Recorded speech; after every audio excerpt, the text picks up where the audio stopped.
Leí una vez en un libro sobre filosofía oriental que según los orientales lo contrario de una gran verdad no es una gran falsedad, sino otra gran verdad.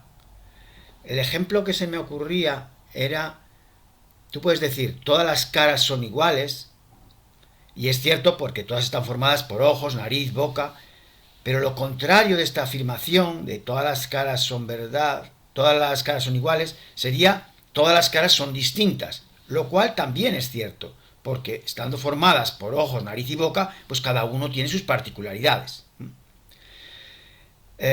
Viene a cuento esto porque si en un debate un día yo hablaba de que todas las religiones se parecen entre ellas en un aspecto, que era el aspecto místico, es decir, cuando los seres humanos, cuando los místicos hablan de Dios, pues todos dicen cosas muy parecidas, ya sean místicos musulmanes, cristianos, hinduistas, budistas, lo que sea, todos dicen cosas parecidas, cuando hablan de la unión del ser humano con el absoluto.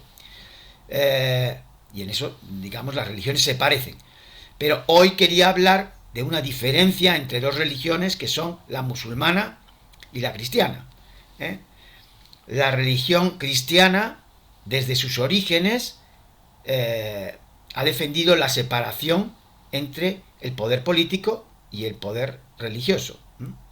Hay dos textos que me vienen a la cabeza de Jesús de Nazaret, ¿no? Cuando una frase que dice, dad a Dios lo que es de Dios y al César lo que es del César, y luego cuando Pilatos le pregunta, ¿tú eres el rey de los judíos? Él dice, mi reino no es de este mundo. Vale, sin embargo, digamos, la religión musulmana, o sea, el fundador de la religión musulmana, Mahoma, fue un líder religioso y al mismo tiempo fue un líder político y un líder militar.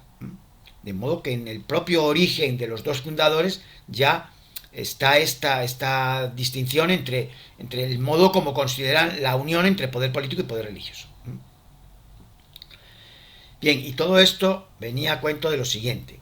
Rosa Corchete nos contó, y con razón, que en la edad moderna se produce una separación entre el poder, una independencia del poder político frente al poder religioso. Se produce una separación, una autonomía de lo civil frente a lo religioso. Del mismo modo que se había producido una autonomía de la razón frente a la fe.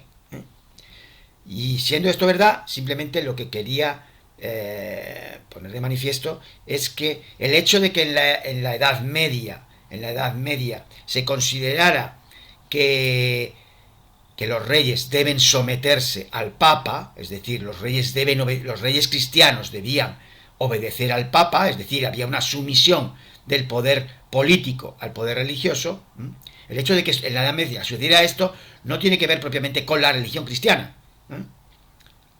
porque teóricamente, ya os he dicho las frases del fundador, teóricamente la religión cristiana distingue. Es más, históricamente que yo sepa, nunca la persona del Papa ha coincidido con la persona del rey, con independencia luego de que el Papa en su territorio fuera un noble más y tuviera poder sobre sus súbditos de su territorio.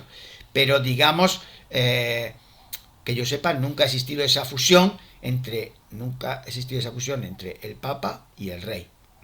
Sin embargo, bueno, pues en la religión musulmana, lo que sucede, por ejemplo, en Irán, a mí me parece que no es una anomalía, hasta donde yo sé del Islam, a lo mejor estoy equivocado, pero hasta donde yo sé, no es una anomalía que los ayatolás sean a la vez también líderes políticos, y que las normas del Corán, que son normas religiosas, estén convertidas en preceptos civiles también, es decir, el derecho religioso es al mismo tiempo derecho civil. Hay que obedecer las leyes religiosas como si fueran leyes políticas, que es lo que decía yo que sucedía también en los tiempos de Franco. En los tiempos de Franco el matrimonio religioso era el matrimonio civil. No podía uno casarse por lo civil si no te casabas por lo religioso. Bueno, pues nada, esto es lo que hay hoy.